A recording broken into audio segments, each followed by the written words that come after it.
తుపాకులతో స్వతంత్రం తెచ్చుకుందాం. ఉన్న భారతదేశపు స్వతంత్రాన్ని తీసుకుని ఒక రష్యా లాగానో, ఒక చైనా లాగానో, ఒక ఉత్తర కొరియా లాగానో చేసుకుందాం.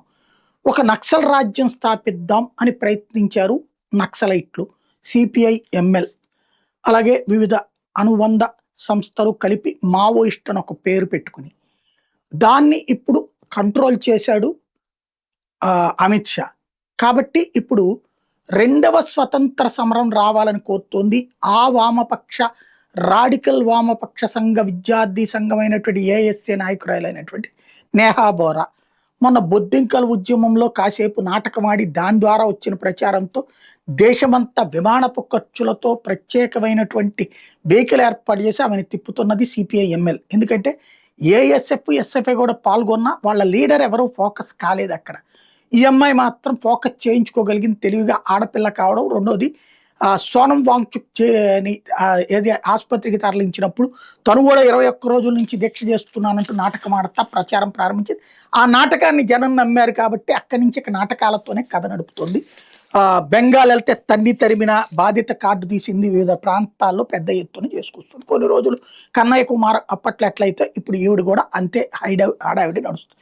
ఈమె ఇస్తున్న పిలుపు ఏంటంటే దేశంలో రెండవ స్వతంత్ర సమరం కావాలి ఇవాళ స్వేచ్ఛ కోసమని. నిజంగా నేనైతే రెండవ స్వతంత్ర సమరమే కావాలనుకుంటున్నా. ఎందుకంటే మొదటి స్వతంత్ర సమరం తర్వాత, స్వతంత్రం సాధించిన తర్వాత స్వతంత్రం కోల్పోవడం ప్రారంభమైంది హిందువులకి. హిందువు తన పూజ తను చేసుకోవడానికి స్వతంత్రం కోల్పోయాడు. ఒక ముస్లిము రంజాన్ జరుపుకోవడానికి, మసీదుల దగ్గర కార్యక్రమం నిర్వహించుకోవడానికి బయట పెట్టుకున్నా సరే ఎవడి పర్మిషన్ అక్కర్లేదు.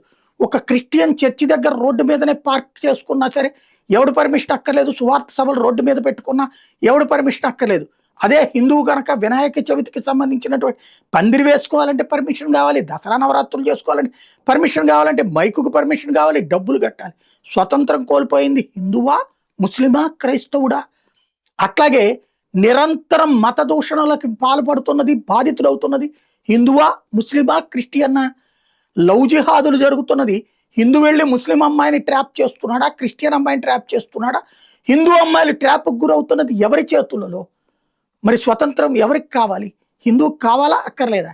అలాగే ఈ దేశంలో నిరంతరం దైవ దూషణ చేస్తున్నటువంటి వాళ్ళని మేధావులుగా, వీరులుగా కీర్తిస్తున్నటువంటి వేళ అలాంటి రాక్షసుల నుండి స్వతంత్రం కావాలి ఈ దేశానికి. ఈ దేశాన్ని మొక్క చెక్కలైనా పర్లేదు, కాశ్మీరాన్ని నాశనం చేస్తాలో తప్పు లేదు, కాశ్మీర్కి స్వతంత్రం ఇచ్చేద్దాం, ఈశాన్య రాష్ట్రాలకు స్వతంత్రం ఇచ్చేద్దామని కారు కూతల కూసే రాక్షసుల నుండి ఈ దేశానికి స్వతంత్రం కావాలి. ఈ దేశంలో ఉన్నటువంటి ప్రజలకి మానసికంగా, శారీరకంగా నిరంతరం హింసకి గురి చేస్తున్నటువంటి తీవ్రవాద శక్తుల నుండి ఈ దేశానికి స్వతంత్రం కావాలి. నేహా బోరా చెప్పే స్వతంత్రానికి నిజమైన స్వతంత్రానికి ఉన్న తేడాది.